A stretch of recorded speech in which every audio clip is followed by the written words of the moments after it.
Muy buenas tardes con todos ustedes. Reciban un cordial saludo. Mi nombre es Alexandra Ruiz y mi calidad de docente de la Maestría de Derecho Constitucional de la Universidad Técnica Particular de Loja, tengo a cargo moderar el evento de esta tarde, que ha sido titulado Crisis de la Justicia Constitucional en Ecuador, un tema pertinente, coyuntural y siempre de trascendencia en todos nuestros países, particularmente en el nuestro, en Ecuador. Este evento llega a ustedes gracias al trabajo de la Facultad de Ciencias Jurídicas y Políticas de la Universidad Técnica Particular de Loja, al Centro de Estudios y Difusión de Derecho Constitucional, que es adscrito a la Corte Constitucional del Ecuador y, por supuesto, a la maestría en Derecho Constitucional de la mencionada Universidad La Técnica Particular de Loja. La crisis de la justicia constitucional, como tiene a bien tratarse esta tarde, es un tema álgido para el día a día, con gran importancia, y es por eso que hemos invitado a dos expertos que han estudiado y que han realizado investigaciones en este tema para que nos puedan indicar varios puntos de vista con los temas que traen esta tarde. Así, los expertos tendrán un espacio de 20 minutos para que puedan compartir con ustedes las apreciaciones que tienen y luego de ello podrán responder las preguntas e inquietudes de la audiencia que nos acompaña. En primer lugar, le doy la bienvenida al doctor Daniel Eduardo Gallegos Herrera. El doctor Daniel es licenciado y abogado por la Pontificia Universidad Católica del Ecuador. Es especialista en Derecho Constitucional de la Universidad Andina Simón Bolívar, sede Ecuador. Tiene un máster en Derecho por la Universidad de Melbourne, en Australia, y es egresado en la fase de investigación del doctorado por la Casa de Estudios Universidad Andina Simón Bolívar. Se ha desempeñado en varios cargos en instituciones públicas y privadas, en la Corte Constitucional del Ecuador, donde también tuve la fortuna de conocerlo. Ha desempeñado diferentes cargos en el área jurisdiccional. Actualmente es docente de grado y de posgrado y funge como director del Centro de Estudios y Difusión de Derecho Constitucional, CEDEC. Daniel abordará el tema posibles vías de solución a la crisis del sistema de administración de justicia constitucional, una mirada preliminar. Muchas gracias, Daniel, por acompañarnos. Sabemos que va a ser muy provechosa esta jornada y solicitamos a toda la audiencia que prepare las inquietudes que tengan para que al final de la intervención las podamos abordar. Adelante, doctor Daniel. Muchísimas gracias, querida Alexandra. Realmente es un gusto y además un honor haber recibido esta invitación. Bien, y voy a tratar de abordar uno de los temas más complicados en la actualidad ecuatoriana.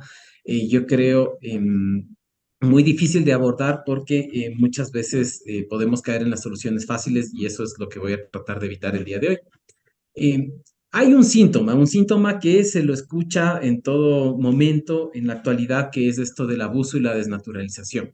De hecho, la ponencia de Diana, entiendo, después de esto va a hablar justamente de casos en los cuales ya podríamos encontrar un significado a estos dos conceptos, abuso y desnaturalización, que si es que nosotros tomamos al síntoma como se lo entiende en el foro jurídico o como se lo ha ido llevando como parte del discurso dentro de los medios de comunicación, redes sociales, etcétera, podríamos terminar llegando a una cuestión de un significado, un significante flotante, como lo llama el ACLO, es decir, un significante, una palabra que pierde significado, ¿no? De algún modo es difícil de definir y eso es algo complicado porque un diagnóstico basado en un concepto de esas características pues va a ser muy, digamos, no va a ser lo más adecuado para generar soluciones. Y el problema es que hay un gran riesgo de confundir el síntoma con la enfermedad, ¿no? Mm, Solo para dar un ejemplo de esto, podemos ver, por ejemplo, el proyecto de ley de reformatoria de la Ley de Garantías Jurisdiccionales y Control Constitucional que ha sido recientemente presentado, en el cual se habla de un aumento en el número de presentación de garantías jurisdiccionales en el Ecuador y establece una trayectoria ascendente, ¿no? Del año 2018 al 2022, con 6.927 garantías jurisdiccionales en 2018 a 21.603 garantías jurisdiccionales ingresadas en la función judicial, em, lo cual es inferido por los proponentes como un signo de abuso y desnaturalización de garantías. Pero podría ser eso y podría ser otras cosas, ¿no? Entonces, lo importante es evidenciar otras causas que nosotros podríamos cotejar, obviamente con información empírica a la mano. Ahora, justamente el Centro de Estudios y Difusión del Derecho Constitucional se encuentra en un proceso de reflexión en el cual estamos incorporando a la academia para discutir respecto de los temas que tienen que ver justamente con la crisis del sistema de administración de justicia constitucional. Y lo que yo les voy a presentar el día de hoy no son nada más que los resultados preliminares de este proceso, ¿sí? Que solo pasan por una constatación que parece que es obvia, pero que es importante resaltarla, que es que la Administración de Justicia Constitucional está en una crisis de carácter sistémico, ¿sí? Y cuando hablamos de una crisis de carácter sistémico, tenemos que entender entonces qué significa esto del sistema de Administración de Justicia Constitucional y tomarnos en serio la afirmación de que funciona como un sistema, ¿sí? Sabemos que es parte o probablemente podríamos decir es paralelo al sistema de administración de justicia general. Y lo que afecta a algún sistema probablemente va a tener consecuencias en el otro. Como todo sistema, es un conjunto de varios elementos que al sumarse es más que la adición de todas sus partes, ¿sí? Y en el caso del sistema de administración de justicia constitucional nos estamos refiriendo a un conjunto de órganos, de normas, sí, pero también de políticas y prácticas que juegan el momento en que estos órganos interactúan. A nivel institucional tenemos jueces de primer nivel, cortes provinciales, Corte Nacional y la Corte Constitucional como parte de este sistema de administración de justicia constitucional. Una parte muy importante, pero no es donde comienza ni donde se acaba el sistema, ¿sí? Este sistema está orientado a un fin y este fin no es otro que el lograr la tutela efectiva, imparcial y expedita de los derechos de las personas, ¿sí? Como todo sistema de administración de justicia. Entonces, si es que consideramos que el sistema es una suerte de ordenador, vamos a ver que lo que entra, el input de este sistema es la conflictividad social, que podríamos llamar aquella que tiene relevancia constitucional, es decir, aquella que topa a los derechos y a las instituciones políticas. ¿Eh? Y como output del sistema, es decir, como el producto de, si es que el sistema funcionase bien, lo que deberíamos tener es derechos tutelados con las características que la Constitución establece para que estos sean efectivamente protegidos. El tema es que, claro, cuando se da una falla sistémica como la que estamos atestiguando en el momento actual, los órganos empiezan a funcionar de manera diferente. Y solo voy a poner esto un ejemplo para que entiendan a qué me refiero. Imaginemos cuando una persona se tuerce el pie, ¿no? Y empieza a cojear. En efecto, puede seguir caminando, ¿sí? Pero está estableciendo un nivel de estrés mucho mayor en la pierna que está sana, ¿sí? Y entonces el problema es que eso luego te genera problemas de cadera, tienes una cojera permanente, bueno, podrías generar otros problemas. Y eso es lo que está pasando en el sistema de administración de justicia constitucional. Existen órganos que están funcionando, que tratan de funcionar lo mejor posible y otros que no. Y la tentación muy clara que existe cuando se da estos problemas es que algunos traten de generar esta ley de compensación para lograr seguir trabajando, ¿no? Y si consideramos al sistema como parte de toda la administración de justicia en general, vamos a ver que también la administración de justicia constitucional termina siendo las muletas de el sistema de administración de justicia general. Y eso no está bien. Y ahí es cuando empieza a generarse los problemas, las deformaciones y la desnaturalización, si se quiere utilizar ese término, ¿sí? Porque claro, este sistema además no está solo, ¿no? Es permeable a la interacción con agentes externos, como por ejemplo los litigantes, sí, son quienes ingresan la conflictividad social al sistema, pero además también existen otros órganos del sistema, como los órganos del sistema político, los partidos políticos, los movimientos políticos, los órganos de justicia ordinaria, la administración pública, la fuerza pública, la opinión pública, etcétera. Entonces, este no es un sistema cerrado, es un sistema abierto y abierto a que los problemas de los demás, digamos, sistemas con los que interactúa permeen a este cuando la conflictividad social de algún modo no está siendo tramitada adecuadamente en los lugares donde se debe. ¿Sí? Y además, la otra constatación que tenemos que hacer más allá de esta idea del sistema es que no es la primera vez que estamos en crisis, que la Administración de Justicia Constitucional entra en crisis. De hecho, si nosotros trazamos una trayectoria histórica, al menos desde el establecimiento de la acción de amparo constitucional en 1997 a la actualidad, vamos a encontrar que hay un movimiento dialéctico, un movimiento pendular, si se quiere, entre el momento constituyente y el ejercicio del poder constituido.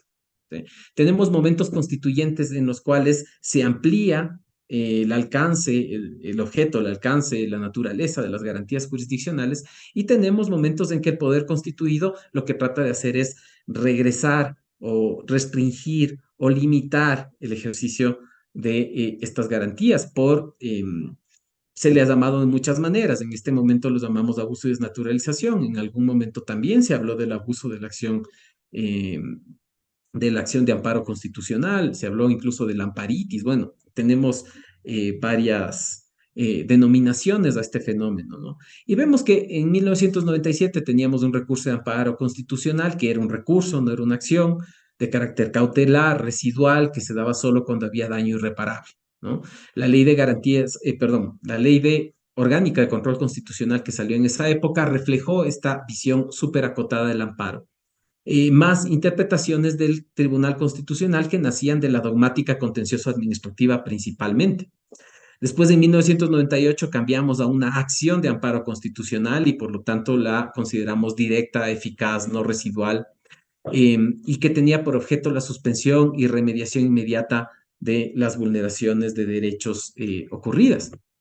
Claro, luego vemos que el momento en que el poder constituido empieza a actuar, el Tribunal Constitucional cerró el amparo constitucional a una acción de carácter cautelar. Después utilizó las categorías del derecho administrativo para definir lo que significa acto ilegítimo. Y también estableció un parámetro, bueno, que estaba en la Constitución, pero que le dio sentido como una suerte de caducidad de la acción de amparo por medio de la inminencia, ¿no? Después tenemos las resoluciones de la Corte Suprema de Justicia en el año 2000, que entre otras cosas tienen muchas regulaciones. La Corte Suprema de Justicia de algún modo se tomó las atribuciones que le correspondían al Tribunal Constitucional, a pesar de que esto es objeto de discusión entre varios comentaristas. Y entre otras cuestiones que hizo fue limitar o restringir la posibilidad de que el amparo constitucional sirva contra actos de gobierno. Esto generó una crisis en la acción de amparo que había sido utilizada hasta ese momento como una suerte de medida cautelar en los procedimientos contenciosos administrativos, el momento en que se da la remoción de los miembros del Tribunal Constitucional, de la Corte Suprema de Justicia y del Tribunal Supremo Electoral. Conocemos estos eventos y además ya lo tenemos con un nombre en la Corte Interamericana, Camba Campos y otros versus Ecuador, Quintana Cuello y otros versus Ecuador, y la reciente sentencia Aguinaga Ayllón versus Ecuador, en las cuales de algún modo una de las cosas más, digamos, de los signos más fuertes de limitación a este, en ese momento, abuso del amparo constitucional fue cuando el Tribunal Constitucional emitió una resolución que decía que cuando los magistrados removidos presenten acciones de amparo, los jueces deberían rechazarlo de plano o inadmitirlo, pues en caso contrario se estaría despachando con una causa contra ley expresa que acarrearía las acciones judiciales correspondientes. Cito. Y luego viene el 2008 con un momento constituyente que vuelve a generar una ampliación y una expansión muchísimo mayor de la acción de protección, las medidas cautelares y la acción extraordinaria de protección. Ahora, claro, estamos de nuevo en el otro extremo del arco pendular. Estamos en el momento en el que estas acciones han sido objeto de abuso, han sido objeto de desnaturalización y estamos preguntándonos cómo limitarlos. Y nos enfrentamos a una disyuntiva. La disyuntiva es empujar el péndulo de vuelta, es decir, generar limitaciones al estilo de las que se hicieron en el año 2000, restringir las garantías de una manera no tan, llamémosle, moderada, y empujarlo hacia lo que podría devenir en una crisis constitucional, o más bien, por el otro lado, reducir el movimiento pendular y de algún modo eliminar o tratar de reducir esta dialéctica entre el momento constituyente que amplía la garantía y el ejercicio del poder constituido que la restringe. ¿Sí? Em, y claro, ante esa disyuntiva tenemos que preguntarnos muy bien por cuáles son las causas fundamentales que hacen que este síntoma aflore. Hemos visto en el foro jurídico y ha salido mucho que los sospechosos usuales son, por un lado, la falta de conocimiento de los jueces que tienen competencia en materia constitucional y, por otro lado, la falta de especialización, ¿no? Especialización entendida como especialización orgánica, es decir, la inexistencia de jueces especializados en materia constitucional, no necesariamente entendida como especialización en términos cognitivos o especialización en términos funcionales. ¿Sí? Y por otro lado, de forma no tan prevalente, el tema de la corrupción o las amenazas a los jueces que conocen y resuelven garantías jurisdiccionales.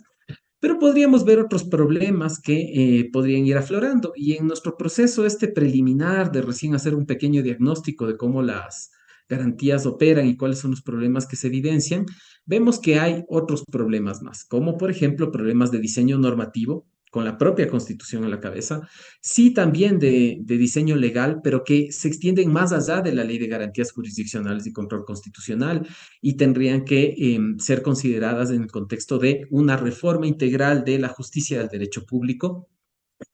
Tenemos ahí al Código Orgánico de la Función Judicial, al Código Orgánico General de Procesos, incluso al Código del Trabajo.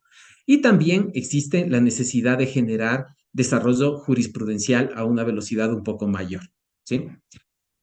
Tenemos otros problemas relacionados, en cambio, con las políticas adoptadas por los órganos de poder público. Y aquí tenemos políticas de todo tipo de carácter jurisdiccional, de carácter administrativo, disciplinarias y además políticas de coordinación interinstitucional, que son las que se adoptan en el momento en que un órgano tiene interacción con otro y esta interacción termina siendo no tan fluida como nosotros querríamos, ¿no? Y también existen problemas relacionados con las prácticas formales e informales. Entre esas, por ejemplo, está el hábito de los administradores de justicia que forman parte de un sistema todo el tiempo, que es el sistema de administración de justicia, entre comillas, ordinaria, ¿sí? Y que se les llama a formar parte del otro sistema de manera muy ocasional o el momento en que llega una garantía jurisdiccional y ese hábito de algún modo influye en la forma en que ellos resuelven. También sumado esto a nuestra historia como un país que digamos, ha sido durante mucho tiempo gobernado de forma autoritaria. Y esto estoy hablando durante los 200 años de historia ecuatoriana, que deja una impronta en la cultura jurídica ecuatoriana, sin duda. ¿Sí? Eh, Ahora, lo que nosotros hemos identificado como tal vez principales núcleos problemáticos, y de hecho sobre ellos es que nosotros planteamos hacer la discusión, sin perjuicio de que existan otros que en efecto deberían ser considerados, tenemos al menos los siguientes. Por un lado está la relación entre la justicia ordinaria y la justicia constitucional. ¿Eh? No se puede entender los problemas de la justicia constitucional sin entender los problemas de la justicia ordinaria porque son los mismos actores, tienen la misma materia prima. El momento en que se presenta determinada demanda en la justicia contencioso administrativa y en la justicia constitucional a la vez, los hechos son los mismos y en principio el derecho también. ¿Por qué? Porque el juez ordinario está obligado a aplicar la Constitución en sus decisiones y el juez que conoce una garantía jurisdiccional tiene que considerar el ordenamiento jurídico que está afectando el momento en que toma una decisión. El tema es que los carriles son distintos. Y para las personas que han ido en algunas de las vías del Ecuador, por ejemplo, en mi caso, la vía Simón Bolívar que rodea a la ciudad de Quito, el problema es que a pesar de que los carriles son distintos, las líneas están despintadas. ¿No? Hay un problema que tiene que ser resuelto con todas las herramientas que hemos enunciado, normativas, políticas, de prácticas, etcétera. Y también que existen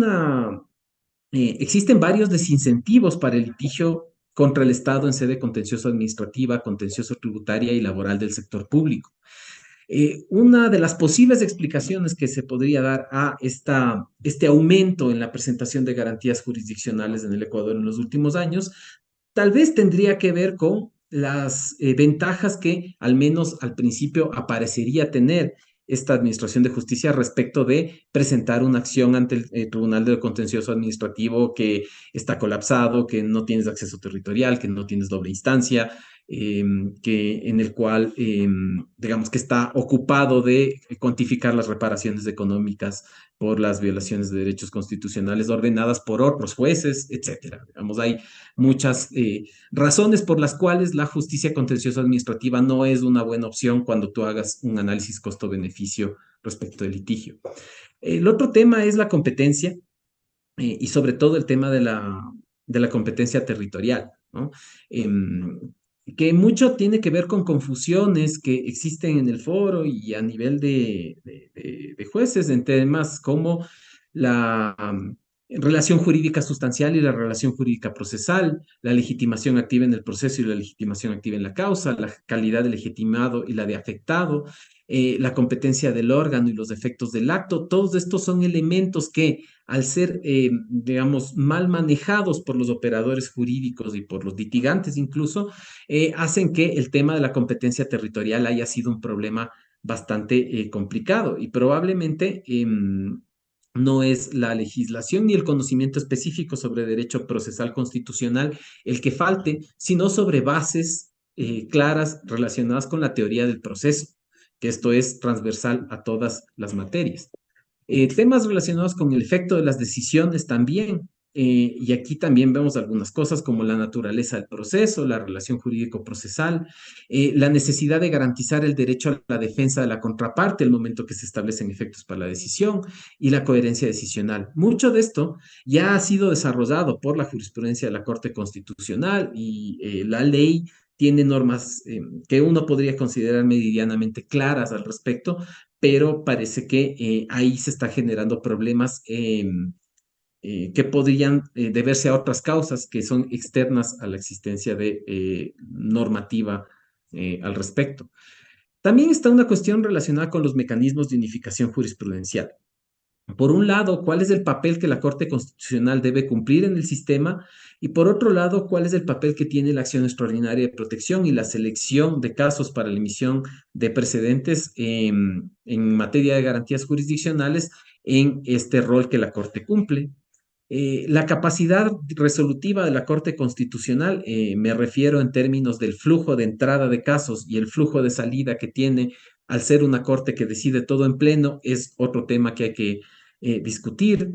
Y la velocidad del flujo de información también, porque en efecto, en una sociedad en la cual la información fluye tan rápido, los tiempos de una corte, de un tribunal, parecerían lentos, ¿no? El momento en que uno se entera de un escándalo, eh, que sucedió en determinada parte del país, probablemente querría una respuesta a la Corte que sea inmediata, pero este escándalo probablemente tenga, digamos, tenga que pasar por un procesamiento dentro del sistema de administración de justicia por medio de recursos de apelación, por medio de la presentación de acciones o la selección del caso.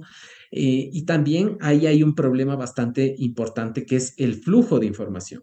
Desde la Corte hacia abajo, por medio de la capacitación, la información respecto a sus precedentes y desde la Administración de Justicia hacia arriba. ¿No? Uno de los datos más interesantes que obtuvimos fue cruzando justamente esta información del Consejo de la Judicatura de acciones presentadas respecto de los casos que llegaron a selección y revisión de la Corte y nos dimos cuenta de que solo el 25% de los casos que son ingresados a la Administración de Justicia Constitucional llegan a la Corte en cumplimiento el artículo 25 que dice que el juez debe, debe enviar la sentencia para que la Corte la seleccione. ¿Qué pasa con ese 75% de los casos y qué hay detrás del incumplimiento de estas normas? Solo voy a enunciar los otros núcleos problemáticos y capaz en las preguntas alguien tenga la curiosidad de saber sobre qué tratan para no pasarme el tiempo. Está también la efectividad de las decisiones constitucionales, la reparación integral y el régimen de impugnación. Como ustedes pueden ver, es un problema más complicado del que nosotros estamos acostumbrados a ver y del que nos atrevemos a evidenciar. Y el llamado a nosotros es no confundir los síntomas con la enfermedad y tratar de buscar soluciones que sean más complejas que las que estamos acostumbrados a dar sin haber razonado de manera adecuada respecto a estos problemas. Bueno, muchas gracias. eh, Devuelvo la palabra. Muchísimas gracias, doctor Daniel, por esa clara exposición. En mi calidad y cumpliendo ese rol de moderadora, pero me pica por hacer o dejar poner de relieve algunos temas. Yo creo que nadie osa dudar la importancia de las garantías jurisdiccionales y de cómo son esas herramientas, esos dientes que tienen los ciudadanos para poder no dejar en letra muerta los derechos que desde el constitucionalismo moderno pues vienen y estaban allí, pero no se lograban materializar. Y como docente de Derecho Constitucional, soy de aquella convencida que, pues, en efecto, las garantías jurisdiccionales deben existir. Pero ha puesto usted, doctor, el dedo en la llaga cuando nos vamos a la práctica y examinamos que son muchísimos esas causas o esos factores o esos núcleos, como núcleos problemáticos, como usted los ha denominado, y que no permiten que la justicia constitucional avance, sino que parece que son traspiés que incluso ponen de relieve problemáticas más fuertes, problemáticas políticas, jurídicas. Entonces, muchas gracias, Doc, por esa exposición. Y creo que si alguien necesitaba temas de tesis, ahí puede encontrar muchísimos y que son temas reales y que no solo aquejan el contexto de la realidad ecuatoriana, sino también de muchos otros países del orbe que se ven enfrentados a la efectividad, a que si las garantías funcionan, a que si aún teniendo una decisión, esta misma a veces no se cristaliza, no se materializa en favor de quien ha activado la acción por muchísimos factores que, que estarían en el plano de esa comprensión, tanto de la jurisdicción ordinaria como de la jurisdicción constitucional, que a veces se queda corta. Muchísimas gracias, doctor Daniel. Y continuando para ahondar esta temática, nos acompaña la doctora Diana Briones. La doctora Diana es abogada por la Universidad Central del Ecuador, colabora como editora en la revista judicial del diario La Hora y es coordinadora de la página web de derechoecuador.com. Ha trabajado como abogada especialista en derecho laboral en la firma de abogados Bustamante Fávara. Actualmente se encuentra cursando una maestría para obtener el título de máster en Derecho Constitucional por la Universidad Andina Simón Bolívar y se desempeña como analista de difusión en el Centro de Estudios de Difusión de Derechos Constitucional del CEDEC en la Corte Constitucional del Ecuador.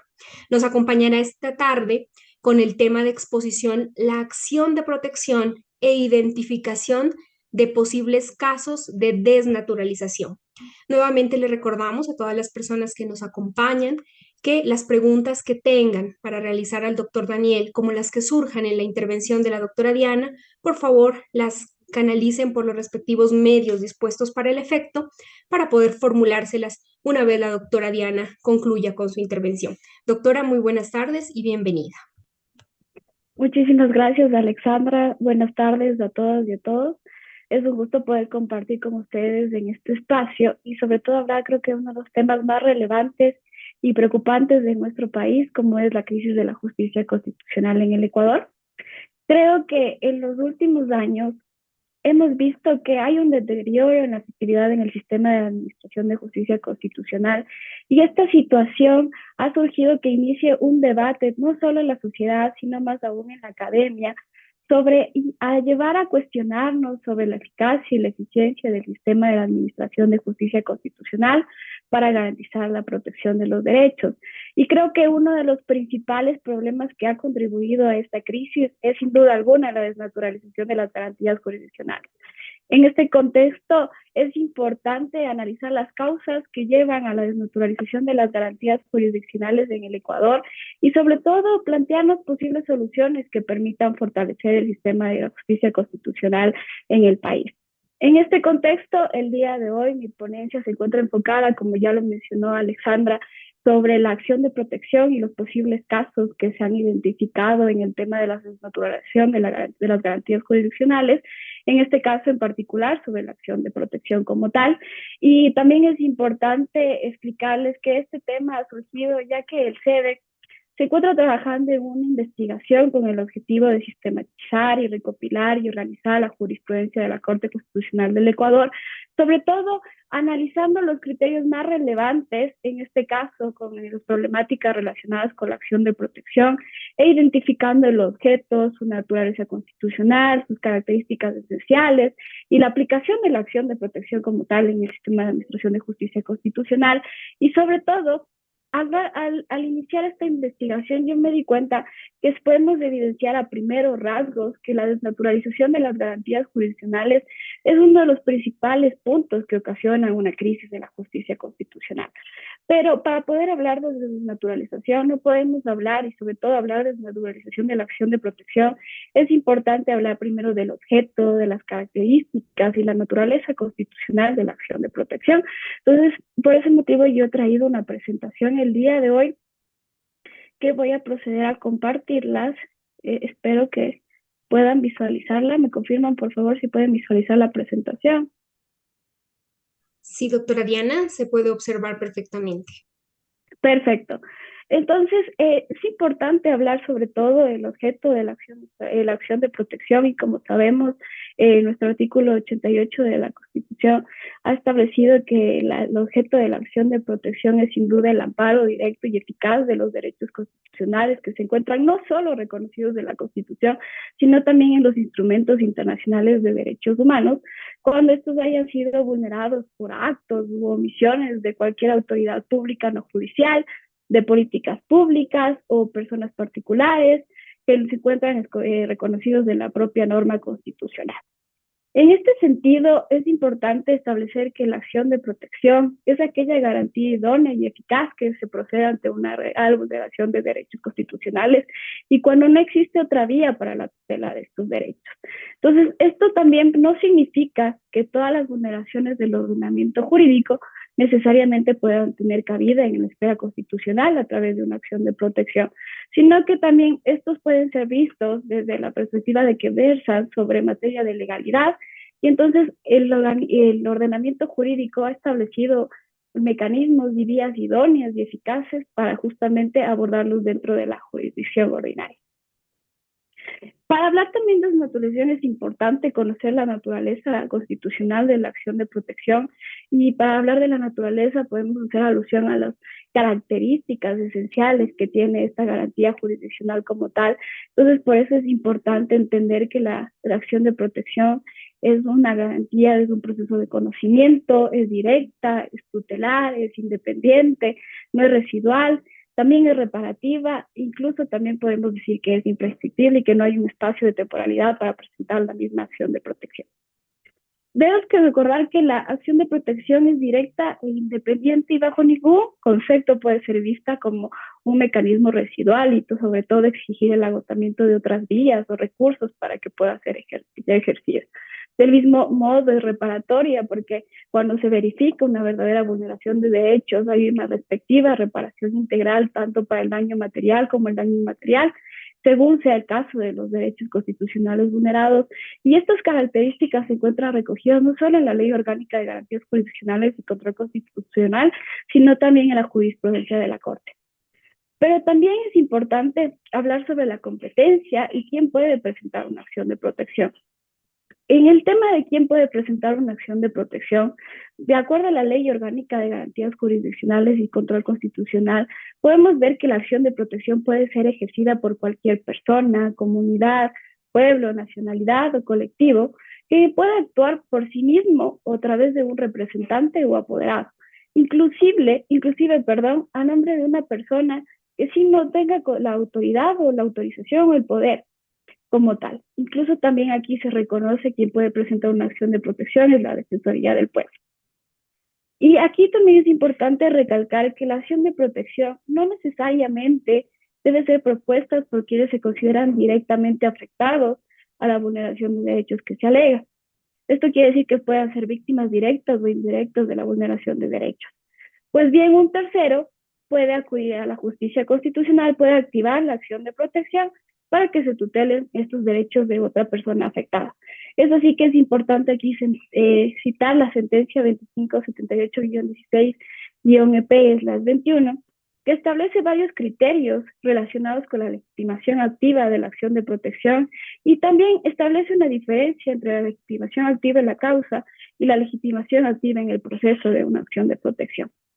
En este caso como tal, la Corte Constitucional verificó que el accionante que presentó la acción de protección no era el representante de un colegio de provincial de arquitectos, pero buscaba proteger y precautelar o tutelar sus derechos como los de los terceros.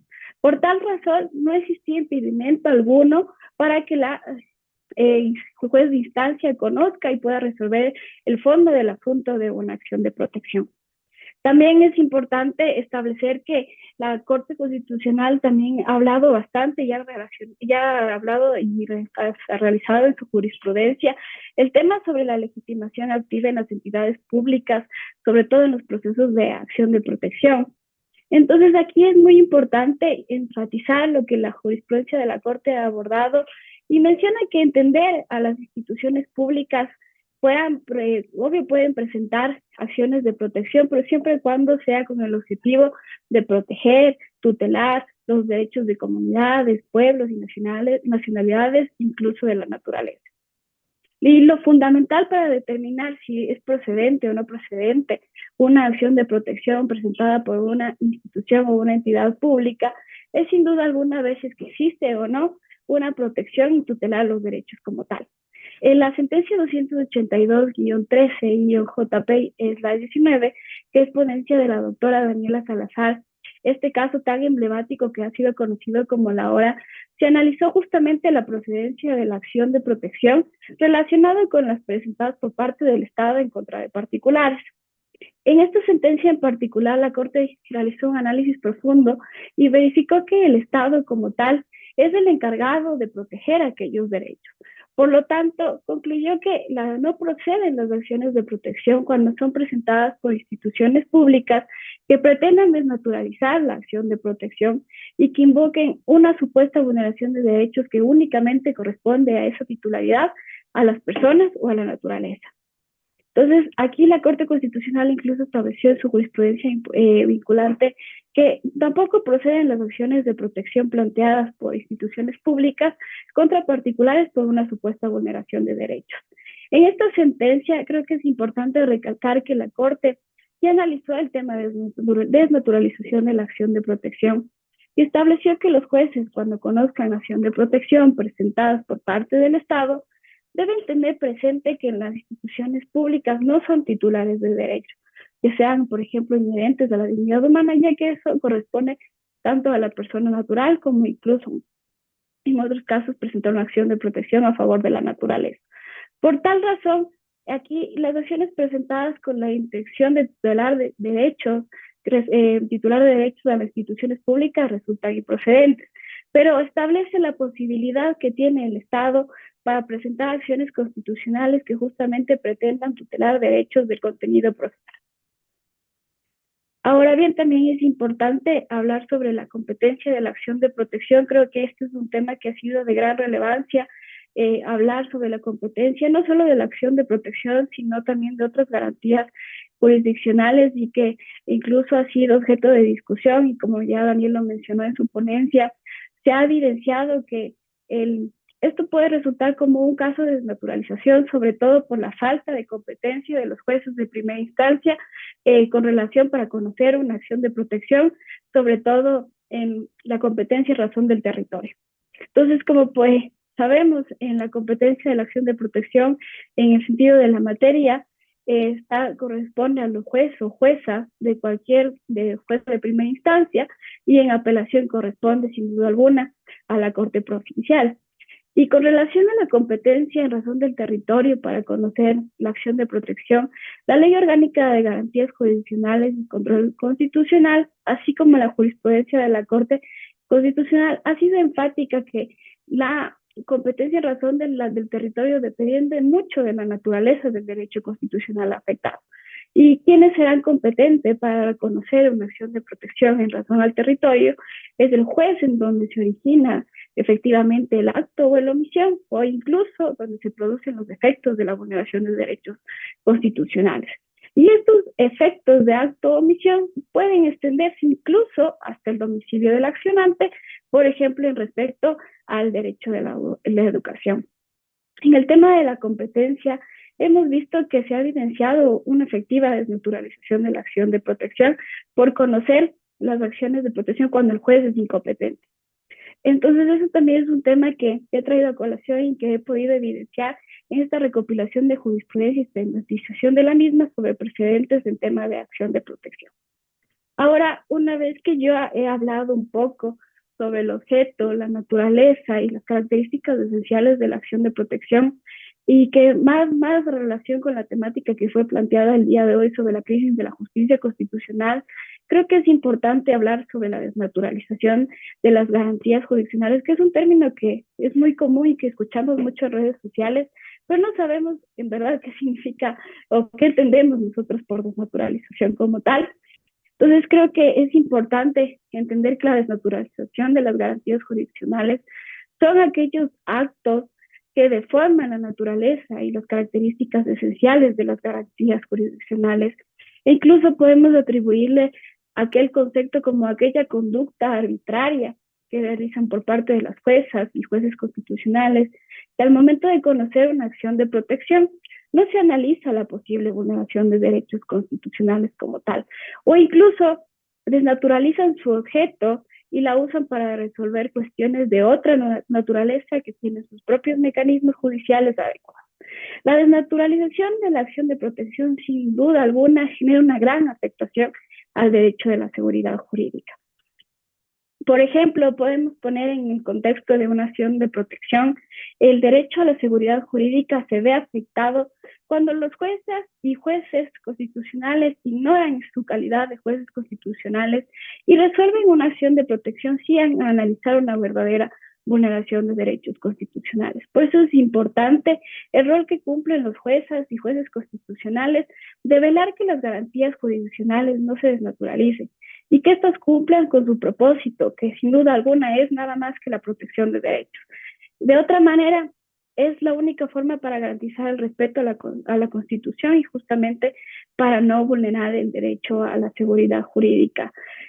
También en la investigación hemos podido recopilar algunos escenarios que hemos identificado donde se desnaturalizó la acción de protección. Entre ellos podemos verificar que la Corte ha establecido jurisprudencia justamente para evitar que se dé la desnaturalización de esta garantía jurisdiccional. Y entre los principales escenarios de desnaturalización de la acción de protección, hemos encontrado que se desnaturaliza la AP cuando se declara un derecho o una vulneración en el tema de su dimensión legal. Por ejemplo, aquí podemos citar la sentencia 1178-19-JP, el 21, que es una ponencia de la doctora Daniela Salazar, quien justamente analiza un caso en particular a través de un caso de revisión sobre cómo se desnaturalizó la acción de protección, puesto que se habría declarado el derecho al dominio de un bien inmueble a través de la prescripción adquisitiva de dominio. Como sabemos, esto es propiamente una labor de una jueza o un juez civil y no de una jueza o juez constitucional, y tampoco la acción de protección es la garantía más idónea para declarar un derecho, porque como sabemos, la acción de protección es un proceso de conocimiento, más no es un proceso declarativo como tal. Otro escenario en el que hemos verificado que se ha desnaturalizado la acción de protección, sin duda alguna, es cuando la sentencia declara la vulneración de un derecho con relación a un acto que ha sido revocado o ha sido extinto y que no se derivan daños como tal. Ya como sabemos que es un proceso de conocimiento, si ya no existe la vulneración de derechos constitucionales, si ya no existe daño, no cabría cómo presentar una acción de protección. En otro escenario también hemos analizado que un posible caso de desnaturalización es cuando en sentencia se resuelve en contra de providencias judiciales. Aquí, por ejemplo, les podría citar una sentencia muy importante que es ponencia del ex juez constitucional Hernán Salgado Cesantes, que es la sentencia 481-14-EP/20, que habla sobre justamente la improcedencia de impugnar un laudo arbitral mediante la acción de protección, ya que como sabemos la acción de protección es inadmisible cuando se presenta en contra de decisiones de carácter jurisdiccional, porque para eso tenemos la garantía jurisdiccional correspondiente, que en este caso vendría a ser la acción extraordinaria de protección. Otro escenario que también nosotros hemos visto en el que se ha desnaturalizado la acción de protección es cuando en la sentencia resuelve sobre un acto o una omisión del Consejo Nacional Electoral que podría ser impugnado al Tribunal Contencioso Electoral. Aquí tenemos el famoso caso Yunda, de la sentencia 2137-21-EP/21, que este es un caso de evidente desnaturalización de la acción de protección, debido a que aquí el análisis que realiza la Corte es que verifican que los jueces de primera y segunda instancia en sus sentencias desnaturalizaron esta garantía porque superpusieron la acción de protección por encima de la justicia especial electoral, cuando ya existía una vía adecuada para poder presentar o impugnar este tipo de actos, como era justamente ante el Tribunal Contencioso Electoral. También hemos verificado que hay otro caso de desnaturalización de la acción de protección, es cuando se la utiliza para resolver controversias que son de índole intraconstitucional, o como ya se mencionó, o se superpone o reemplaza en la justicia ordinaria constitucional. Como sabemos, la acción de protección no es una garantía residual, por tal motivo no cabería presentar justamente para impugnar este tipo de actos. Y finalmente hemos identificado que otro escenario de desnaturalización de la acción de protección es cuando la sentencia declara la inconstitucionalidad del acto u omisión, ya que la vía adecuada sería a través de una acción de inconstitucionalidad. Aquí también creo que es importante enfatizar en la importancia y en el rol fundamental que también tiene la Corte Constitucional, que a través de la selección y la revisión tiene la facultad de emitir y desarrollar jurisprudencia vinculante justamente para fortalecer el correcto funcionamiento de las garantías jurisdiccionales y evitar esta desnaturalización, ¿no? Sobre todo, y limitar su posible abuso. Porque por estas razones, como ejemplo, podemos mencionar que la Corte se encuentra seleccionando casos justamente para analizar sobre la posible desnaturalización de las garantías jurisdiccionales y emitir a través de ellas jurisprudencia vinculante. Creo que finalmente el tema de la desnaturalización es un fenómeno que nos compete a todas y a todos, por lo que es necesario tomar medidas urgentes para poder prevenir y combatir la desnaturalización de la acción de protección y sobre todo fomentar una cultura de responsabilidad en el uso de esta garantía jurisdiccional y promover justamente su utilización solo para aquellos casos que exista una verdadera vulneración real y efectiva de los derechos constitucionales. Esto ha sido por el momento mi exposición, espero que les haya gustado y estamos abiertas a las preguntas que se encuentren en el foro. Muchísimas gracias, doctora Diana, muy ilustrativa su participación y siguiendo esa línea de análisis, pues ha develado usted todas aquellas situaciones que, que dejan en claro una idea muy conclusiva para esta tarde, y es que debemos continuar con el estudio del derecho constitucional casi de la manera tan enfática como lo decía la última diapositiva, ¿no? Conocimiento constitucional. Parecería que allí está mucho de la solución que podemos ofrecer y esa es una tarea que nos toca tanto a estudiantes, a aplicadores de la norma, a la doctrina, la bibliografía, pulir este conocimiento constitucional para que de esa manera acciones tan valiosas, tan preciadas como la acción genérica de acción de protección no lleguen a tener este fenómeno, a ser lastimada por este fenómeno de la desnaturalización. Agradecemos las preguntas que se han extendido para las dos personas que nos han acompañado esta tarde. Para el doctor Daniel, tenemos una pregunta que eleva el señor Jaime Sánchez, a quien le agradecemos por la inquietud, y es la siguiente. Me permito leerla para serle fiel a la letra. ¿Es posible acceder a los datos de la investigación realizada por el SEDEC respecto a las posibles reformas de la Ley Orgánica de Garantías Jurisdiccionales y Control Constitucional? Y la siguiente pregunta es la siguiente. Perdón esa redundancia. La institucionalidad del país no logra dar respuestas a los problemas relacionados con la gran criminalidad y la narcopolítica. Las acciones de habeas corpus han sido utilizadas para liberar a peligrosos criminales. ¿Por qué no reformar la Constitución y la ley para que las acciones, como la de habeas corpus, relacionadas con delitos de narcotráfico y delincuencia organizada, no sean resueltas en cualquier jurisdicción, sino solamente por una jurisdicción especial o centralizada? Esas dos preguntas son dirigidas para usted, doctor Daniel, y tiene el uso de la palabra. Muchísimas gracias. A ver, respecto de la primera pregunta sobre si se puede acceder a los resultados de la investigación, claro, cuando los resultados estén. En efecto, nosotros lo que estamos haciendo es recién comenzando. Esto parecerá que, digamos, los tiempos políticos terminan siendo muy rápidos, muy vertiginosos y a veces, sobre todo cuando hay actores políticos que de algún modo compiten por distintas razones, eh, el llegar primero parece ser lo mejor. La apuesta que ha tenido el SEDEC por disposición de la Corte Constitucional ha sido de hacerlo bien. Entonces, en ese sentido, el momento en que tengamos la finalización de este proceso, tengamos resultados, seguramente van a pasar por una fase de consulta y de puesta en común de estos resultados para una eventual presentación de propuestas. Y no me cerraría a las propuestas de cambio normativo, porque es lo que los abogados sabemos hacer, pero probablemente muchas de las respuestas estén en otros niveles, ¿no? Yo creo que las ciencias de la administración pública nos podrían dar muchas luces respecto de qué hacer aquí. Entonces, por ese lado, yo lo que diría es, nuestro proceso es un proceso de diagnóstico y que va más allá de simplemente una reforma normativa y no está cerrado a posibles soluciones que puedan ser dadas desde distintos ámbitos y distintos actores. Entonces, sí, cuando los resultados estén, seguramente con disposición y autorización de las autoridades de la Corte, se los pondrán a disposición de la ciudadanía. Respecto de la segunda pregunta, es un poco más complicada de decirla hablando desde un órgano de la Corte Constitucional, es decir, ¿debería cambiar la Constitución o no debería cambiar la Constitución o la ley para impedir determinadas malas prácticas relacionadas con la acción de habeas corpus?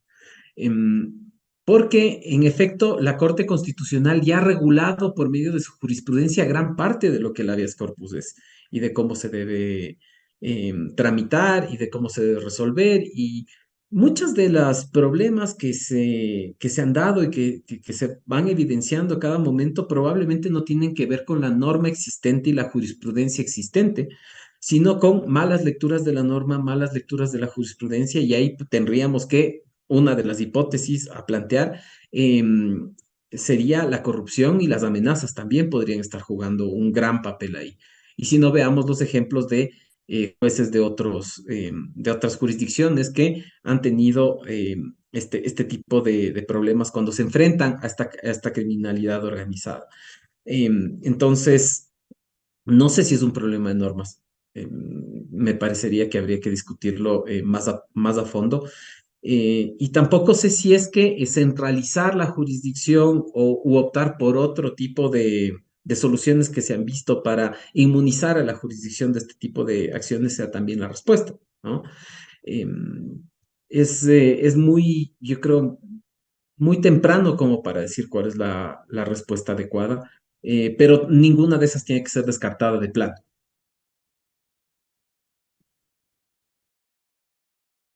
Muchísimas gracias, doctor, por la respuesta a las preguntas que fueron elevadas.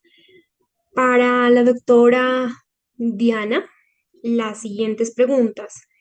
¿Es común la existencia de dolo, manifiesta negligencia o error inexcusable en la desnaturalización de las garantías jurisdiccionales? Si ello es así, ¿qué hacer para que los jueces responsables de esos hechos sean sancionados? Y la segunda pregunta, ¿cuál es la diferencia entre la dimensión legal y la dimensión constitucional de los derechos? Doctora, los micrófonos son suyos. Muchísimas gracias, Alexandra. Creo que sobre todo con la primera pregunta sobre el error inexcusable, la manifiesta negligencia y el dolo, creo que justamente hay una sentencia de la Corte Constitucional, no recuerdo el número, en que cambia el tema de que debe haber declaración jurisdiccional previa por parte de una autoridad judicial en el tema del error inexcusable. Y creo que incluso la Corte Constitucional en varias sentencias de la Corte Constitucional ha sancionado a aquellos jueces que han desnaturalizado las garantías jurisdiccionales. Creo que para poder luchar y frenar un poco con el tema de la desnaturalización de las garantías jurisdiccionales, creo que lo que hace la Corte Constitucional, que con su rol fundamental en el ámbito de seleccionar los casos y revisar los mismos, y ya establece a través de en qué casos se ha desnaturalizado, y en los mismos incluso ha sancionado a aquellos jueces que han actuado de manera arbitraria o han tenido esta conducta arbitraria como tal. Y también creo que es importante que cuando nosotros como usuarios verificamos una desnaturalización de las garantías jurisdiccionales por parte de un juez de instancia o incluso de los jueces de la Corte Provincial, podemos activar la acción y la garantía jurisdiccional, que es la acción extraordinaria de protección, ¿no? Que es la única garantía que nos permite justamente verificar las actuaciones de aquellos jueces. Y con relación al tema de la segunda pregunta, ¿me puede repetir, por favor? Claro que sí, con muchísimo gusto, doctora. Regáleme, la ubico. La segunda pregunta es, ¿cuál es la diferencia que se podría establecer entre la dimensión legal y la dimensión constitucional de los derechos? Bueno, yo creo que en este tema de la dimensión legal y de la dimensión constitucional del derecho es importante justamente hablar, como en este caso, de la desnaturalización de una ponencia de la doctora Daniela Salazar, que buscaba justamente a través de la prescripción adquisitiva de dominio declarar el derecho de aquella accionante a la propiedad de un bien inmueble. Entonces es evidente que no procede una garantía judicial a través de una acción de protección, porque ya existe una vía ordinaria establecida, que son a través de una legalidad que se debería presentar ante la instancia civil como tal. Entonces, yo creo que la acción de protección es importante verificar cuando hay una verdadera vulneración de derechos constitucionales, y ahí podemos activar esta vía constitucional. Pues, como sabemos, la acción de protección no es residual ni tampoco se superpone a las demás garantías jurisdiccionales y a las demás vías ordinarias como tal. Muchísimas gracias, doctora Diana, por la respuesta a sus preguntas. Agradecemos a todas las personas que nos han acompañado en esta tarde, quizá con las inquietudes básicas de todo ciudadano y también académicas, para poder contribuir en el estudio de la justicia constitucional. ¿Qué haríamos nosotros? Pues sin este tipo de justicia, que es la que permite agrandar, creo que el corazón incluso del mismo país. Gracias a la Universidad Técnica Particular de Loja y fundamentalmente a la maestría en Derecho Constitucional, también al CEDE como un centro de estudios que cumple su labor precisamente con este tipo de eventos académicos que permiten que fluyan las ideas y que en ese fluir de ideas pueden salir conclusiones, quizá no soluciones máximas, pero sí conclusiones que les permitan a todos los operadores de justicia que tengan en sus manos la facultad de dirimir en derechos constitucionales, tener una luz para poder acercarnos y volver acertada esta justicia que ya hoy por hoy es transversal a toda la justicia, a toda la jurisdicción. Tanto ordinaria como todas las otras jurisdicciones que pueden convivir en un país como el ecuatoriano. Muchísimas gracias a todos, muchísimas gracias, doctor Daniel, es un gusto verlo, muchísimas gracias, doctora Diana, por conocerle y por permitir hacernos saber de su pensar respecto a esta justicia, al CEDEC nuevamente y a la Universidad Técnica Particular de Loja. Muy buenas tardes con todos y a tener en cuenta que estas intervenciones quedan grabadas para que las puedan reproducir y puedan ser de ayuda a todo el mundo jurídico. Hasta luego y que estén muy bien. Hemos dado mucho para poder llegar, pero ¿por qué simplemente llegar si podemos ir hacia adelante? Ir más allá de lo que conocías, buscar nuevos desafíos, vivir experiencias que te abrirán nuevos horizontes, empezar a brillar. Porque llegó el momento de volver a atreverse, de mostrar nuestra esencia, porque la superación es el premio cuando ya lo has intentado todo. Que ni el tiempo, ni el lugar, ni las distancias nos arrebaten ese gran objetivo, porque nos dimos cuenta que romper esas barreras nos permitirán trascender. Y si pensamos diferente, disfrutando cada momento en que despertemos ese potencial, donde la investigación, el trabajo y la innovación nos permitan poder transformar el mundo, dejemos que este renovado entorno de aprendizaje nos inspire y exterioricemos todo eso que nos hace únicos. Y ahí está nuestra misión, ayudarte a encontrar la mejor versión de ti mismo. Nos une ese anhelo de juntos construir una universidad de calidad, inclusiva e innovadora, porque no olvidemos que todo es mejor cuando lo hacemos en equipo. Cumplimos 51 años de brindar una educación superior de calidad, con docentes, investigadores y soñadores que están decididos a siempre ser más. En AUTPL nos apasiona servir y brindarte un ecosistema educativo de excelencia, sin fronteras, porque con convicción, humanismo y perseverancia podemos ir hacia adelante. Universidad Técnica Particular de Loja decide ser más.